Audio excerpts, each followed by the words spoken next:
Sedikit bagi anda, segalanya buat mereka. So, jom semua kita berzakat bersama di Zakat Selangor. Sekarang ni mudah je. Bayar online, tak pun download apps Zakat Selangor.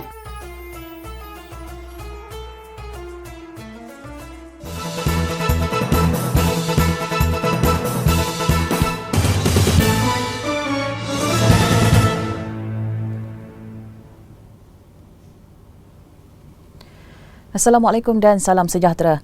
MG Flash 5 Januari teruskan bersama saya Zazrina Zainuddin untuk paparan berita hari ini. Kita ke berita utama. Video yang memaparkan kenderaan Jabatan Pengangkutan Jalan JPJ sedang mengiringi beberapa buah lori balak di kawasan Gua Musang, Kelantan adalah untuk memastikan pemandu lori terbabit tidak meloloskan diri. JPJ dalam satu kenyataannya menjelaskan video yang dirakam itu adalah sebahagian daripada operasi Ops Khas Lori Balak yang dijalankan JPJ Kelantan sejak 3 Januari lalu. Menerusi operasi berkenaan, JPJ telah berjaya menahan sebanyak 30 buah lori balak di hadapan Ibu Pejabat Polis Daerah IPD Gua Musang dan telah melakukan pemeriksaan sebelum kesemua lori balak yang terlibat diarahkan untuk ditimbang di stesen penguatkuasa SPK Mentara. Tegasnya, JPJ memandang serius persepsi negatif terhadap jabatan itu yang didakwa seolah-olah memberi perlindungan kepada kesemua lori balak terbabit. Malah perkongsian video itu dilihat telah mencalarkan imej JPJ tanpa si pemilik akaun media sosial tersebut mengetahui gerak kerja sebenar JPJ dalam menangani isu lori-lori balak yang disyaki membawa lebih muatan atau overloading ini. JPJ katanya tidak teragak-agak untuk mengambil tindakan susulan dengan membuat laporan polis jika didapati tuduhan itu menggugat kredibiliti dan imej JPJ dalam melaksanakan tugas rutin. Peranti pengesanan digital yang tular kerana tertanggal dalam tempoh 24 jam selepas dipasang kini sudah berfungsi semula. QuickMed dalam satu kenyataan memaklumkan pihaknya telah menghantar juru teknik ke alamat kuarantin individu berkenaan bagi menyelesaikan isu itu dengan segera. Tambah kenyataan itu, pihaknya juga kesal dengan insiden terbabit. Menurut QuickMed, peranti berkenaan atau sistem pengurusan kuarantin di rumah HQMS dilengkapi dengan teknologi GPS dan mampu melakukan pemantauan masa sebenar ke atas individu-individu yang sedang menjalani perintah kuarantin kendiri. Katanya sejak HQMS dilaksanakan 8 Disember tahun lalu, hanya 25 insiden direkodkan dan bantuan sewajarnya telah diberikan segera. Tambah syarikat itu lagi, pasukan operasinya yang dilengkapi dengan para juruteknik sentiasa bersedia untuk membantu sekiranya kejadian sama berulang. Isnin lalu, seorang artis lelaki memuat naik sebuah video di laman Instagram beliau mempersoalkan kualiti peranti pengesanan terbabit. Kita ke berita berikutnya. Suruhanjaya Pencegahan Rasuah Malaysia SPRM membuka kertas siasatan berhubung dakwaan 6 kolam takungan banjir di sekitar ibu negara yang ditukar status untuk projek pembangunan. Ketua Pesuruhjaya SPRM Tan Sri Azam Baki berkata pihaknya akan menyiasat melibatkan pelbagai aspek termasuklah unsur rasuah dan salah guna kuasa. Bercakap kepada Bernama, beliau berkata setakat ini belum ada mana-mana individu yang akan dipanggil. Kes tersebut akan disiasat di bawah Akta SPRM 2009. Baru-baru ini, media tempatan melaporkan ahli Parlimen segambut Hana Yoh menggesa SPRM agar mengambil tindakan segera berhubung dakwaan terdapat 6 kolam takungan banjir yang diluluskan untuk pembangunan. Beliau juga dilaporkan berkata laporan Ketua Audit Negara 2019 mendedahkan sepanjang tempoh 2015 hingga 2020. Datuk Bandar meluluskan 943 kebenaran perancangan walaupun tidak selaras dengan Pelan Bandaraya Kuala Lumpur PBKL 2020. Perkampungan bertukar menjadi seperti sebuah lautan. Itu keadaan yang dialami oleh Kampung Sepang Loi, Segamat Johor, apabila ban yang menampan air sungai pada 3 Januari lalu susulan hujan lebat yang melanda kawasan berkenaan pecah. Untuk laporan lanjut, kita bersama wartawan lokasi Ernalisa Uthman yang berpeluang mengikuti tinjauan bersama Angkatan Tentera Malaysia ATM ke dalam kampung berkenaan. Di belakang saya ini sebenarnya bukanlah lautan ataupun sungai Segamat yang anda lihat, tetapi ini merupakan kawasan ataupun tapak kebun sayur yang dilanda bencana banjir sejak 4 hari lalu. Dan hari ini kita juga berpeluang bersama anggota dan pegawai ATM daerah ini untuk melihat sendiri situasi sebenar dan keadaan buruk yang dialami di kampung Sepang Loi ini.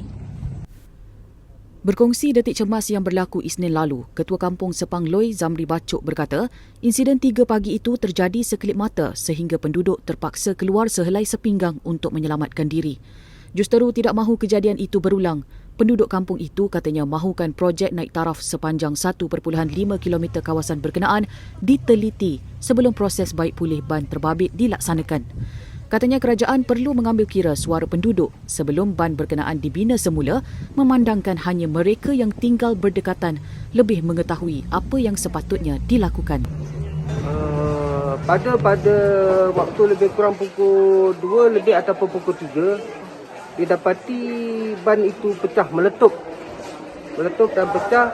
Air masuk ke dalam kampung dengan kuatnya, arus deras serta air masuk terlalu banyak, menyebabkan penduduk kampung tidak sempat menyelamatkan harta benda dan keluar selai sepinggang untuk menyelamatkan diri. Masa bunyi meletup tu dengar tak bunyi dia? Yang berhampiran dengan ban itu kedengaran bunyi. Bunyi seolah macam mana tu? Dia bunyi meletup macam satu letupan lah. Jadi air pun terus mengalir dengan deras macam ombak laut. okey. Hari ini Perdana Menteri ada umumkan dia akan naik taraf ban yang pecah tu. Jadi pandangan Tok sendiri sebagai ketua kampung dan penduduk yang terlibat dengan kejadian ban pecah itu macam mana? Sebenarnya ban ini baik untuk penduduk kampung.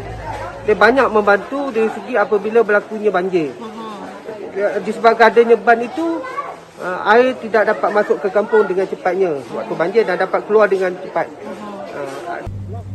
Semalam, Perdana Menteri Datuk Seri Ismail Sabri Yaakob ketika melawat mangsa banjir di Segamat turut mengumumkan peruntukan RM5 juta untuk menaik taraf ban di Kampung Sepang Loi bagi menangani isu banjir di kawasan itu dan sekitarnya. Kerja-kerja menaik taraf ban sedia itu termasuk meninggikan aras ban daripada 5.2 meter kepada 6.2 meter bagi menampung air banjir yang meningkat berbanding semasa direka bentuk sebelum ini.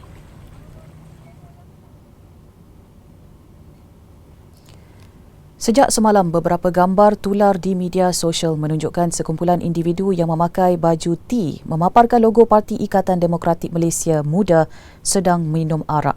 Gambar-gambar berkenaan telah mengundang pelbagai reaksi negatif daripada warga maya.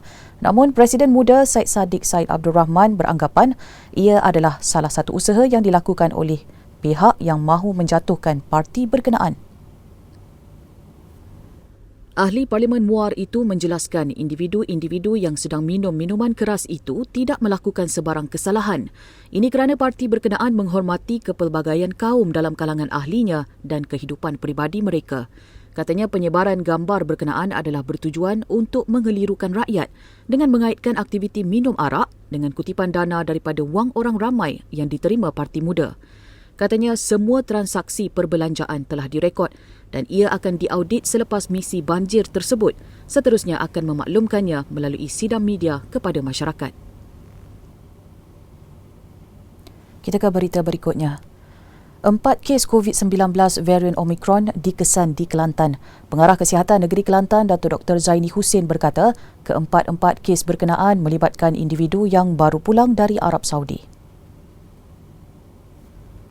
Katanya kepada BH Online, 3 daripada 4 individu berkenaan tiba di Malaysia pada 22 Disember lalu, manakala seorang lagi tiba pada 19 Disember. Menurut Datuk Dr. Zaini, 3 individu dijangkiti COVID-19 varian Omicron kategori 1 dan bergejala, manakala seorang lagi juga berada dalam kategori 1 namun tidak mempunyai gejala. Katanya kesemuanya sedang menjalani kuarantin seperti yang disarankan Kementerian Kesihatan KKM dan dipantau pejabat kesihatan daerah. Beliau berkata demikian ketika mengulas laporan daripada KKM yang dipaparkan di Facebook Ketua Pengarah Kesihatan Tan Sri Dr. Nur Hisham Abdullah yang mengesahkan 4 kes varian Omicron membabitkan penduduk dari Kelantan.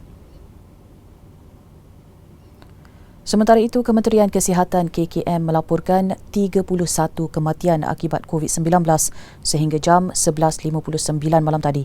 Daripada jumlah itu, 9 kes membabitkan kematian di luar hospital BID.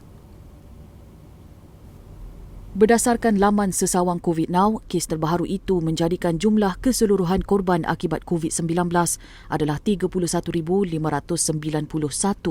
Daripada angka itu, 6,375 adalah kes BID. Selangor mencatatkan bilangan kematian tertinggi semalam iaitu 9 kes. 5 negeri iaitu Johor, Kedah, Kelantan, Perak dan Sabah masing-masing mencatatkan 3 kematian. Pahang dan Pulau Pinang masing-masing 2 kes kematian dan 1 kes kematian di Negeri Sembilan, Terengganu dan Kuala Lumpur. Sebanyak 39,682 kes aktif dilaporkan sehingga tengah malam tadi, membabitkan 32,421 kes menjalani kuarantin di rumah. Di Pusat Kuarantin dan Rawatan COVID-19 berisiko rendah PKRC seramai 3,522 orang dan 3,487 pesakit COVID-19 menjalani rawatan di hospital.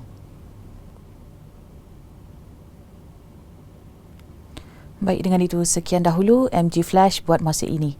Teruskan bersama kami untuk mengikuti perkembangan terkini dari semasa ke semasa di semua platform media sosial Malaysia Gazette, di Facebook, Twitter, Instagram dan YouTube atau melalui portal kami di www.malaysiagazette.com. Assalamualaikum dan salam hormat.